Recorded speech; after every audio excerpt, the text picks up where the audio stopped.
हर एक सिपाही भारत का, हर एक सिपाही भारत का दुश्मन के लिए फौलाद रहे, आबाद रहे, वाह वाह वाह वाह, आबाद रहे। जंजीर गुलामी अब अपने नजदीक नहीं आने देंगे, चाहे ये जीवन मिट जाए,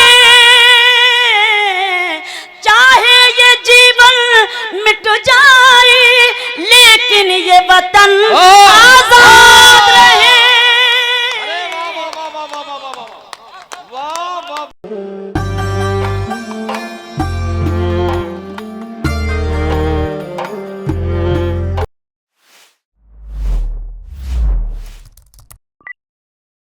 मैं एक बात कहना चाहता हूं और कैमरों के सामने कहना चाहता हूं ताकि सबूत बने, दलील बने और इसे जगह जगह आप कोट कर सकें।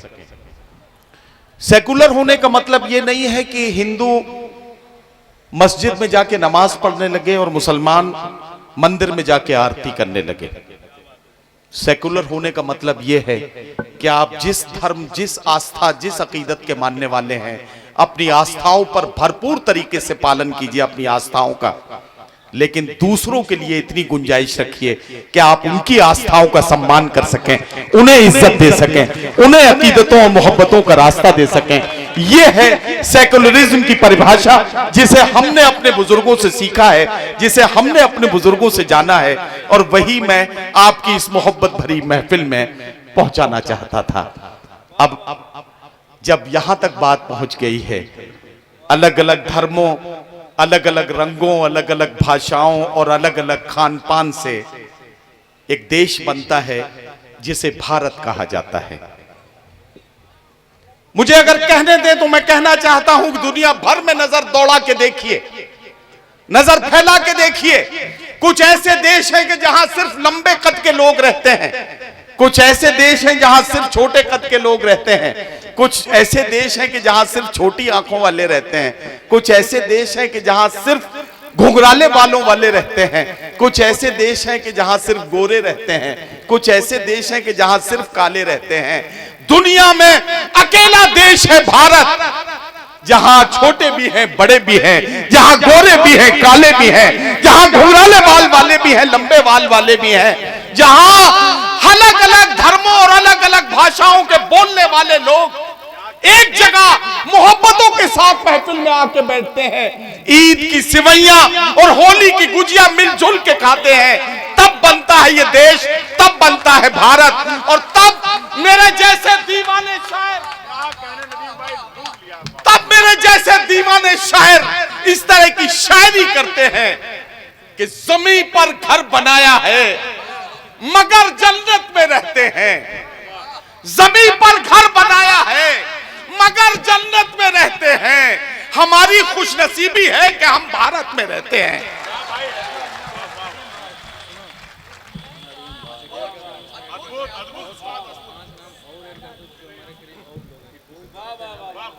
जमीन पर घर बनाया है मगर जन्नत में रहते हैं। हमारी खुशनसीबी है कि हम भारत में रहते हैं। आखिरी एक बात कहूं, आज मेरा बड़ा मन है, बहुत दिनों के बाद गोप साहब पकड़े गए हैं। हाँ, साल में कई, मतलब वैसे तो मुलाकातें छोटी छोटी होती हैं, लेकिन मुशायरे में जब एक बार गोप साहब पकड़ जाए तो ये गोप साहब की मोहब्बतें हैं कि ये मुशायरे में फिर जी लगा के जब बैठते हैं तो इनका मुस्कुराता चेहरा देखकर हमें लगता है कि क्या आज की रात सुना दें। तो एक बात कहना चाहता हूं, एक बात कहूं, मेरी बात सुन लीजिए, और वो ये है, देश का बंटवारा हो रहा था, 14/15 की रात में देश को आजाद करने का ऐलान हुआ था, और उस वक्त अंग्रेजों की एक साजिश के तहत इस देश को बांटने का भी फैसला साथ ही साथ हुआ था। देश बंट रहा था और उस बंटते हुए देश में सरहद पार से आवाज आ रही थी, पाकिस्तान का मतलब क्या, ला इलाहा इल्लल्लाह। हमें कहा जा रहा था कि ऐ हिंदुस्तान के मुसलमानों, ये जो मुल्क बनाया जा रहा है ये तुम्हारे लिए बनाया जा रहा है। ये ऐलान करने वाले का नाम था मोहम्मद अली जिन्ना। हमारे बुजुर्ग, हमारे भोले भाले बुजुर्ग, हमारे बाप, हमारे दादा, हमारे परदादा, हमारे सरदादा अपने सामान की गठरियां अपने सरों पर रखकर सरहद पार करने के लिए जाने की तैयारियां कर रहे थे। अचानक जामा मस्जिद की सीढ़ियों से अपनी दाढ़ी को अपने आंसुओं में भिगोकर एक बुजुर्ग जिसका नाम था मौलाना अबुल कलाम आजाद, उसने हाथों को फैला के हिंदुस्तान के मुसलमानों से कहा कि ऐ हिंदुस्तान के मुसलमानों, तुम आखिर इस प्यारे मुल्क को छोड़कर कहां जा रहे हो? जरा गौर तो करो कि इस मिट्टी में तुम्हारे बुजुर्ग दफन हैं, यहां तुम्हारे बुजुर्गों की निशानियां हैं, यहां तुम्हारी बहुत सारी खट्टी मीठी यादें जुड़ी हुई हैं।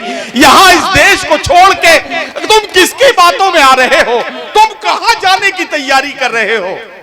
हमारे बुजुर्गों ने अपने सामान की गठरी उठाई, सामने मौलाना अबुल कलाम आजाद के रख दी।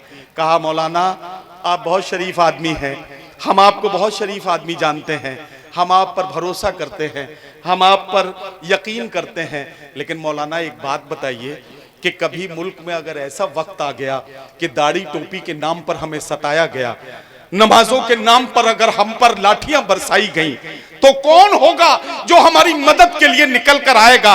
वो कौन होगा जो हमारा साथ देने के लिए निकल कर आएगा?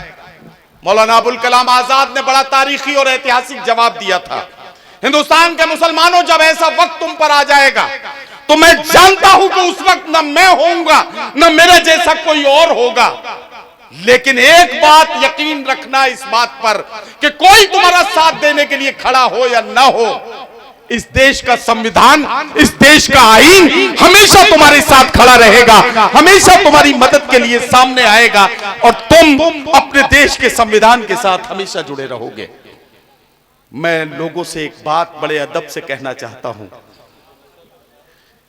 जब इम्तिहान का वक्त था हमने उस वक्त भी मोहम्मद अली जिन्ना पे भरोसा नहीं किया था, हमने भरोसा किया था महात्मा गांधी पर, हमने भरोसा किया था जवाहरलाल नेहरू पर, हमने भरोसा किया था सरदार पटेल पर, हमने उस वक्त भी भरोसा किया था सरदार पटेल पर।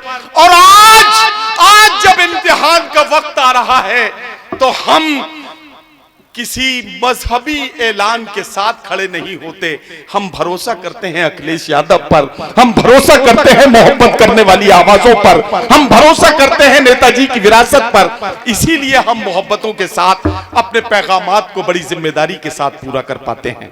मैंने अपनी बात मुकम्मल कर दी है। मेरी बात अगर आपके जहनों तक पहुंच गई हो तो एक बार हवाओं को हाथों में लहराते हुए जोरदार तालियों से मुझे बताइए कि आप तक मेरा पैगाम, मेरी बात पहुंच गई है। बात पहुंची आप तक? अच्छा सच्ची सच्ची बताइएगा, पहुंची? अच्छा, जितने लोगों की माएं जिंदा हैं वो अपनी मां की कसम खाकर, और जिनकी माएं दुनिया से जा चुकी हैं वो अपने बच्चों की मां की कसम खाकर इस बात का सच्चा सच्चा जवाब दें कि क्या मेरी बात आप तक पहुंची?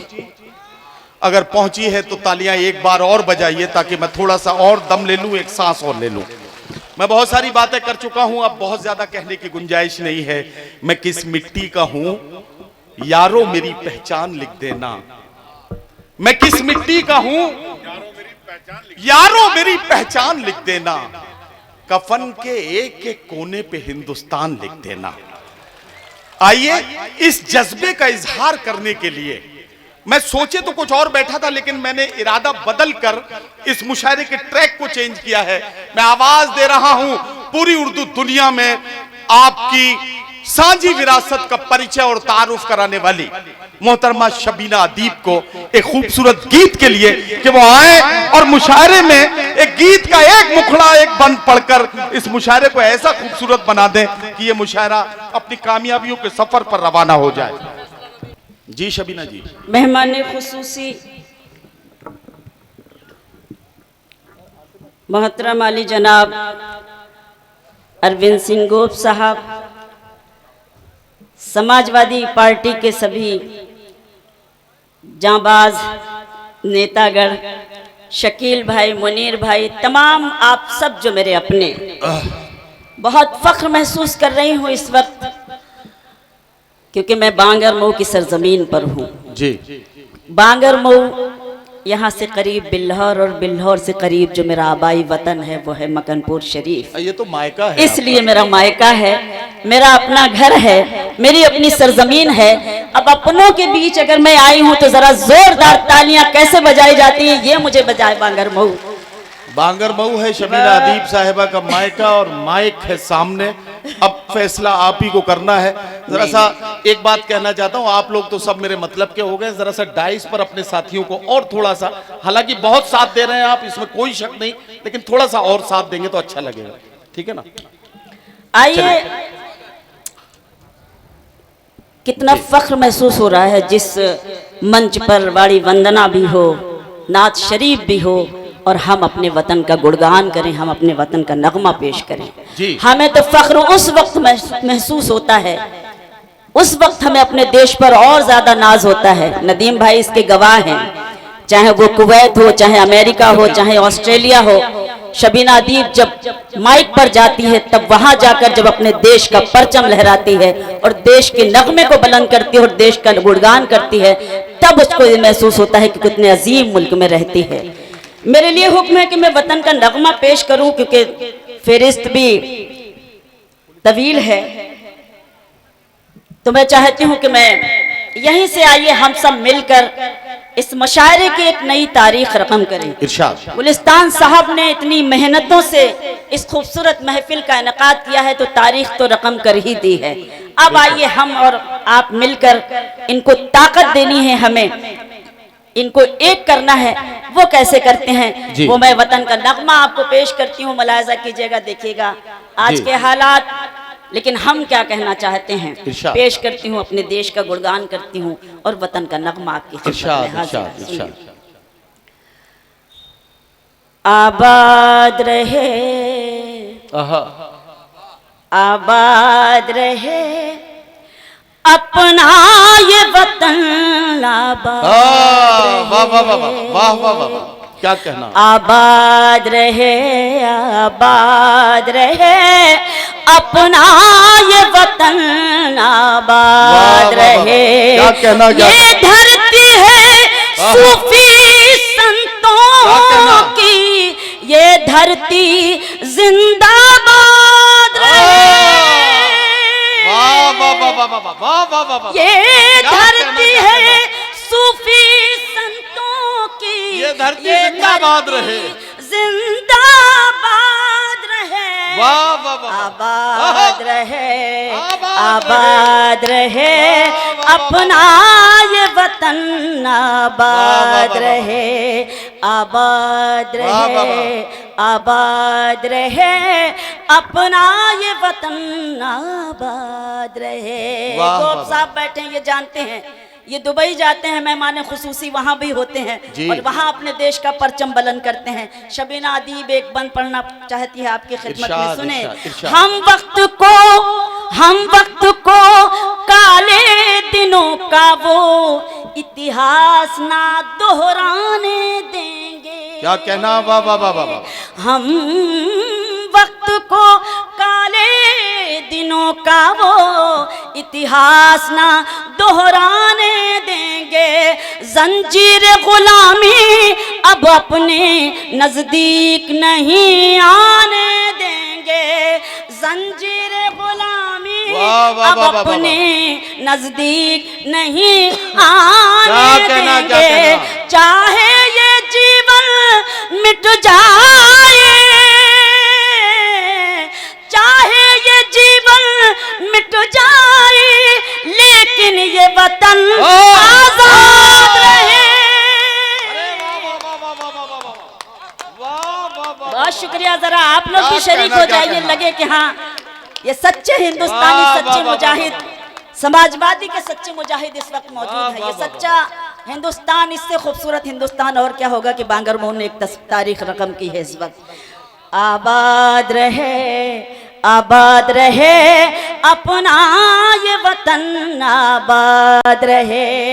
वाह, बंदे वाह, के आ देख जमाने सरहद पर, वर्दी में शेर है भारत के। आ देख जमाने सरहद पर, वर्दी में शेर है भारत के।